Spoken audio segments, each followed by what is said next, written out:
21শে জুলাই 1993 সচিত্র পরিচয়পত্র ছাড়া নির্বাচন হবে না, এই দাবিতে সেদিন আন্দোলনে নেমেছিল পশ্চিমবঙ্গ যুব কংগ্রেস। সেই আন্দোলনে রাইটার্স বিল্ডিং অভিযানে ডাক দেওয়া হয়েছিল, কিন্তু মাঝপথেই সেই অভিযান পুলিশ আটকায়। পুলিশ ও যুব কংগ্রেস কর্মীদের মধ্যে খণ্ডযুদ্ধ বেঁধে যায়, নিহত হন 13 জন কংগ্রেস কর্মী। পরের বছর থেকে দিনটিকে 21শে জুলাই হিসাবে পালন করে আসছে যুব কংগ্রেস।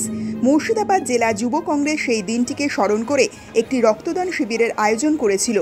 সেখানেই শহীদদের স্মরণ করেন প্রদেশ কংগ্রেসের প্রাক্তন সভাপতি অধীর রঞ্জন চৌধুরী। এছাড়াও সেখানে উপস্থিত ছিলেন প্রদেশ কংগ্রেসের সাধারণ সম্পাদক মনোজ চক্রবর্তী সহ যুব কংগ্রেস প্রদেশ ও জেলা নেতৃত্ব। আপনারা জানেন যে 1993 সালে আজকের দিনে নো আইডেন্টিটি নো ভোট এই ইস্যুকে কেন্দ্র করে তৎকালীন প্রদেশ যুব কংগ্রেসের উদ্যোগে মহাকরণ অভিযান হয়েছিল। সেই অভিযানে 13 জন যুব কংগ্রেসের কর্মী শহীদ হয়েছিলেন এবং প্রায় 200 থেকে 300 জন যুব কংগ্রেসের কর্মী আহত হয়েছিলেন। সেই আন্দোলন গোটা পশ্চিমবাংলার ইতিহাসে একটা রক্তাক্ত দিন, আর সেই দিনকে স্মরণ করে আমরা সেই শহীদদের প্রতি শ্রদ্ধার্ঘ নিবেদন করে আমরা আজকে মুর্শিদাবাদ জেলা যুব কংগ্রেসের পক্ষ থেকে রক্তদান শিবিরের আয়োজন করেছি এবং সেখানে উপস্থিত হয়েছেন আমাদের জননেতা শ্রী অধীর রঞ্জন চৌধুরী মহাশয়, উপস্থিত আছেন পশ্চিমবঙ্গ প্রদেশ যুব কংগ্রেস কমিটির নেতৃত্ব কমিটির সদস্য শাহিনা জাভেদ মহাশয়।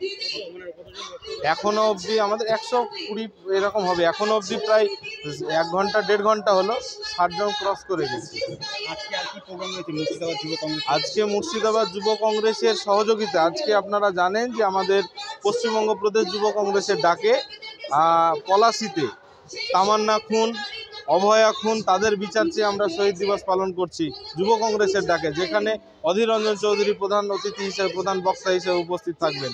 সেখানে আমরা মুর্শিদাবাদ জেলা যুব কংগ্রেসের পক্ষ থেকে আমরা ওখানে যাব। এই প্রোগ্রাম কর্মসূচি কমপ্লিট করার পর আমরা ওখানে উপস্থিত থাকব এবং সেই সমর্থন করব। আমাদের একটাই দাবি, তামান্না খুনে বিচার চাই, অভয়াকাণ্ডে বিচার চাই, ধর্ষকদের শাস্তি চাই এবং এই বাংলায় মা বোনদের নিরাপত্তা চাই। এই সব বিষয় নিয়ে তো 21শে জুলাই ধর্মতলাতে প্রোগ্রাম হয়, কিন্তু তাতে ধর্মতলায় 21শে জুলাই কোনো শহীদদের প্রতি হয় না, ওখানে ডিম ভাত দিবস পালন হয়। দেখেছেন যে, দেখবেন যে ওখানে 21শে জুলাইটা ওরা আনন্দের মাধ্যমে কাটায়, পাগলু ড্যান্স হয়, তাসা থাকে, ব্যান্ড থাকে, এইসবের মাধ্যমে ওরা 21শে জুলাইটা পালন করে। ওদেরকে কখনো শহীদদের প্রতি সমবেদনা জানানো দেখা যায় না।